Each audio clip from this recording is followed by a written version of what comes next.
When a narcissist realizes you don't care anymore, they do these things. Have you ever reached a point where you finally stopped reacting? Where their words no longer cut deep, their games no longer confused you, and their presence, whether real or just lingering in your thoughts, no longer held any power over you? If you've had any kind of relationship with a narcissist, romantic, familial, or professional, you know how long it takes to get to that place.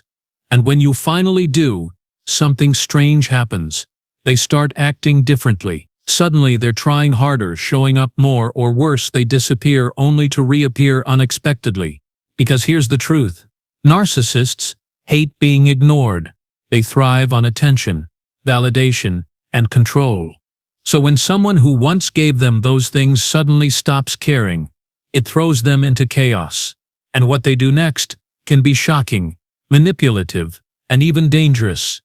So if you're ready to uncover what happens when a narcissist realizes you don't care anymore, and why they react the way they do, then keep watching. Because today we're diving deep into the mind of a narcissist, revealing the psychological patterns behind their behavior, and helping you understand how to protect yourself from falling back into their trap. And if this resonates with your own experiences, don't forget to like, share, and subscribe for more content on emotional healing, personality disorders, and reclaiming your life after toxic relationships. Let's get started.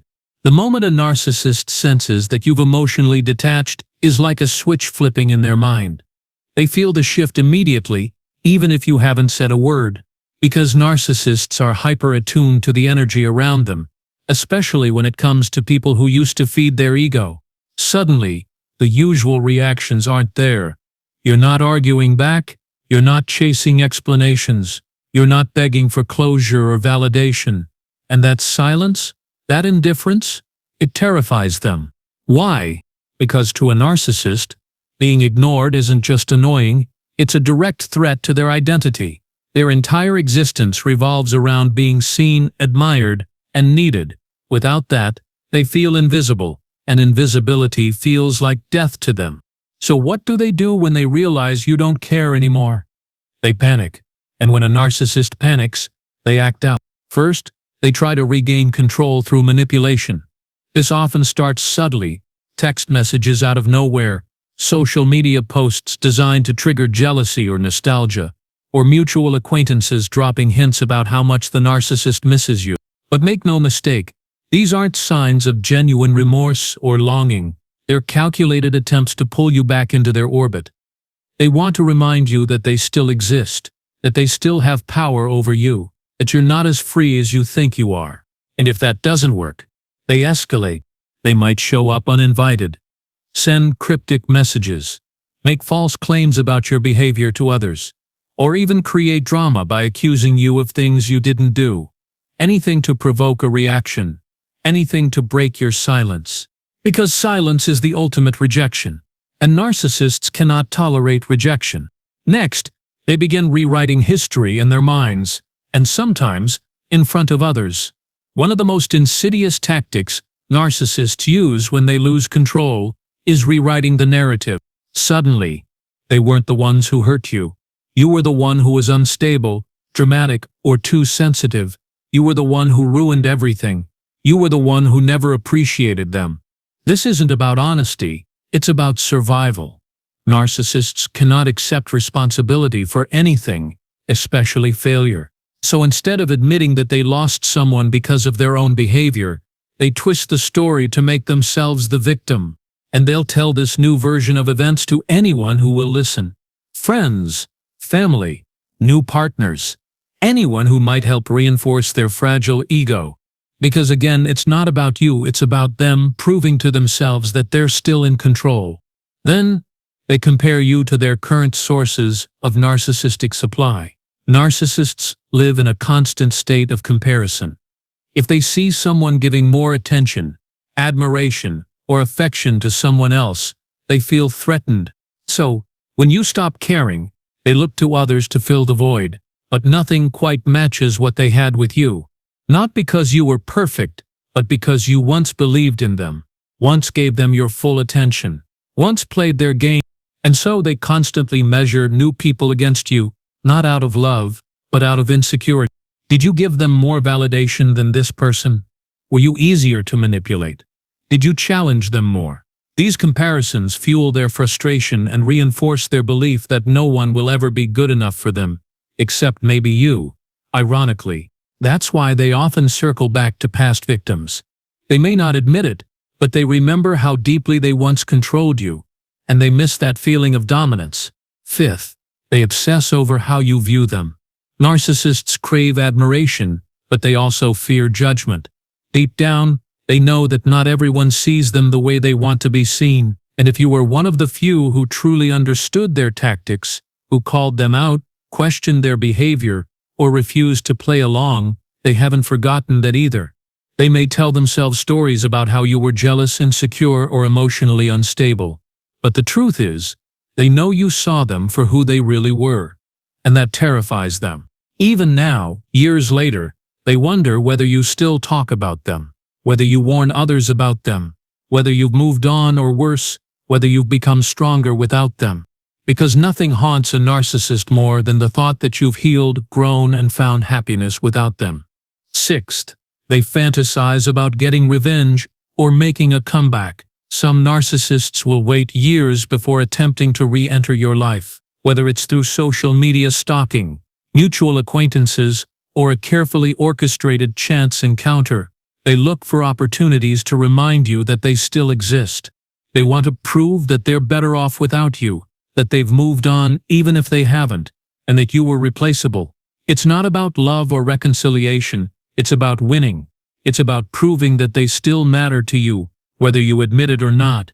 And if they can't get that validation directly from you, they'll find other ways to remind themselves of their supposed superiority. Whether it's comparing you to new partners, rewriting history in their heads, or spreading false narratives about you to mutual contacts, they'll find a way to reassert their dominance, even from afar. Seventh, they struggle with the idea that you moved on. Nothing haunts a narcissist more than the thought that you've healed, grown, and found happiness without them. To them, this is a direct attack on their superiority. They believe that no one should be able to leave them and be better for it. So, they imagine you struggling, hurting, or secretly longing for them, even when reality tells a different story.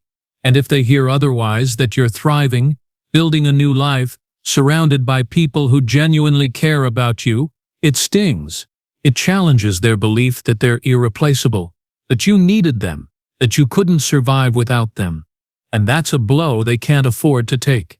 Eighth, they envy your freedom. As much as they act indifferent, narcissists are deeply envious of those who escape their influence, because deep down, they know they'll never be free. Their entire existence revolves around maintaining an illusion, controlling others, and feeding their fragile ego. Seeing someone break free and thrive is a painful reminder of their own limitations, and that envy often turns into resentment. They don't hate you because you hurt them.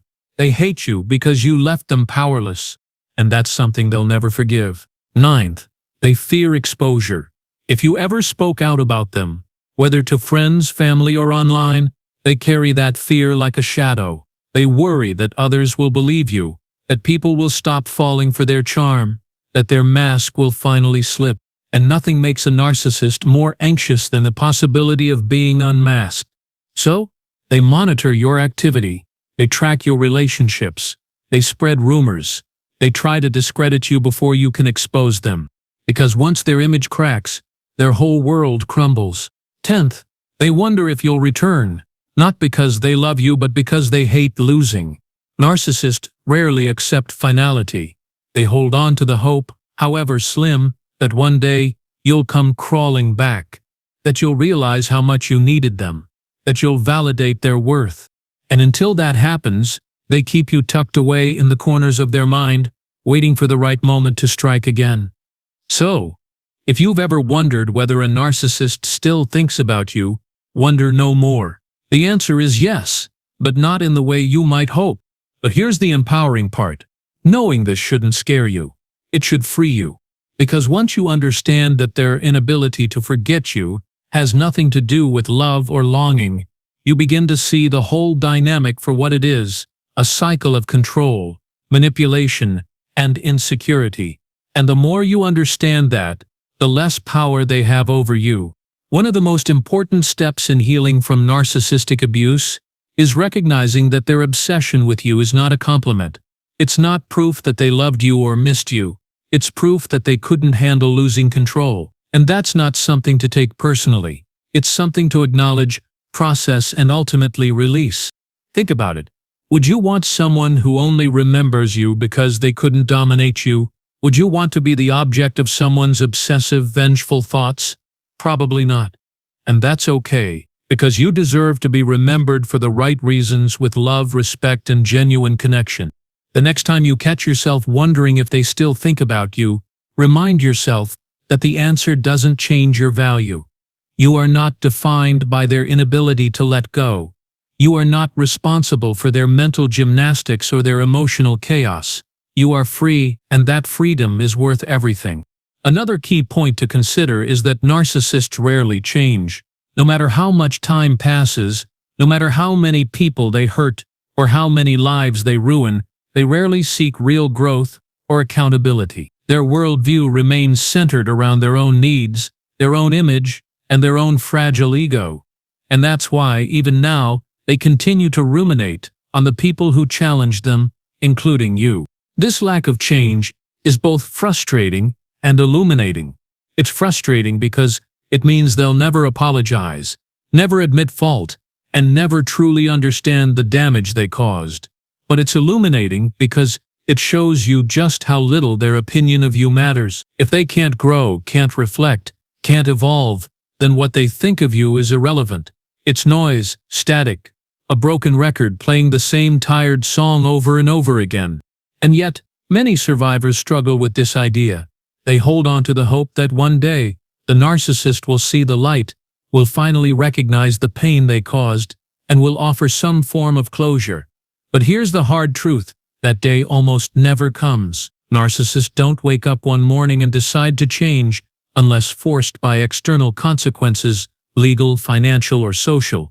And even then, their change is often superficial, a performance meant to regain favor or avoid punishment. So instead of waiting for validation from someone who will never give it, focus on giving yourself the closure you deserve. Write your own ending. Create your own peace. Build your own future, one that doesn't revolve around their thoughts or their actions, because you are not bound to their timeline. You are not required to stay stuck in their world just because they refuse to leave yours. Now, let's talk about something that many survivors overlook: the danger of staying emotionally connected to a narcissist. Even from afar, it's easy to fall into the trap of checking their social media, wondering what they're doing, or feeling a twinge of emotion when you hear their name. But every time you do that, you give them a piece of your energy that could be used for healing, growth, and moving forward. Narcissists thrive on attention, even negative attention.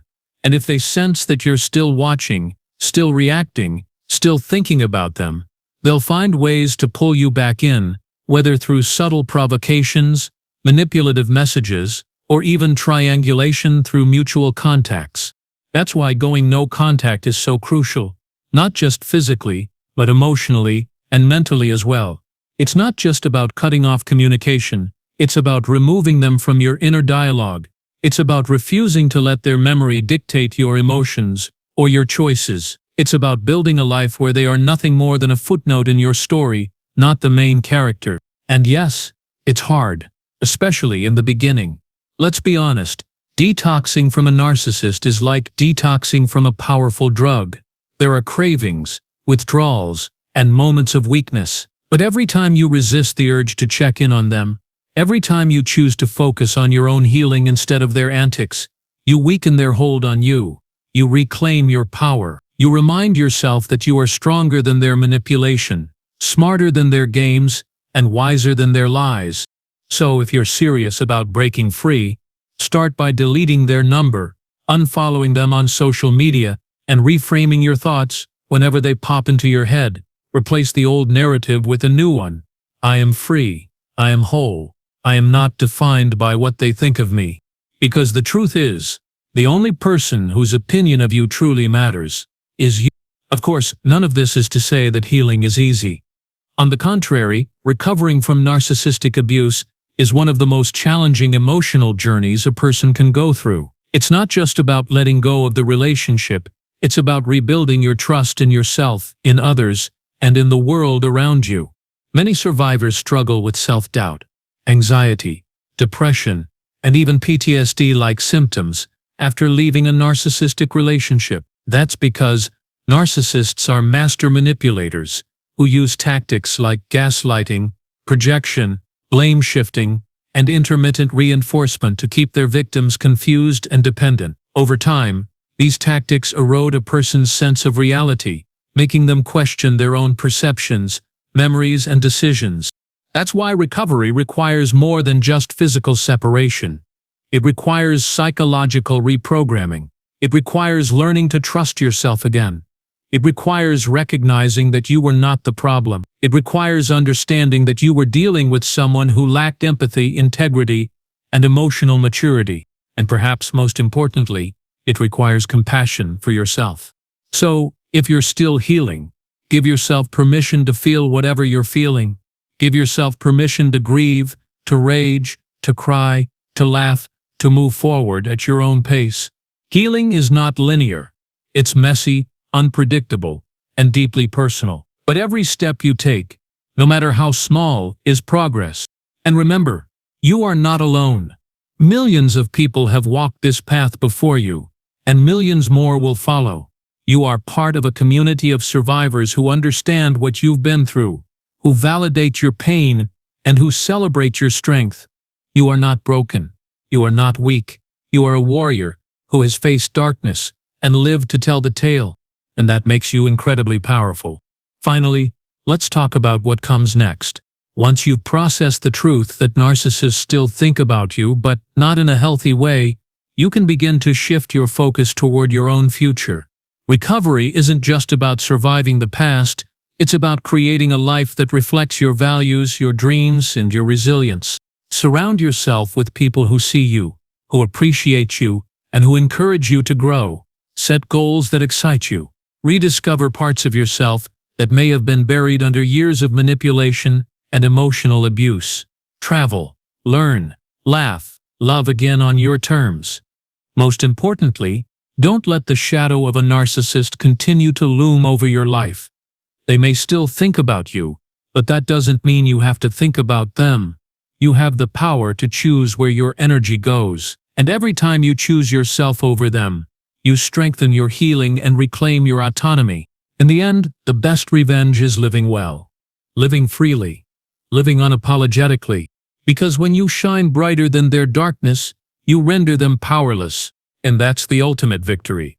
Thank you for watching. If you found value in today's video, please consider liking, subscribing, and sharing this content with others who might benefit from understanding the mind of a narcissist. Your voice matters, your experience matters, and your healing journey matters. Remember, you are not alone. You are not crazy. And you are not to blame. You are strong. You are wise. And you are worthy of a life filled with love, peace, and authenticity. Keep going. Keep growing. Keep shining. Because the world needs your light.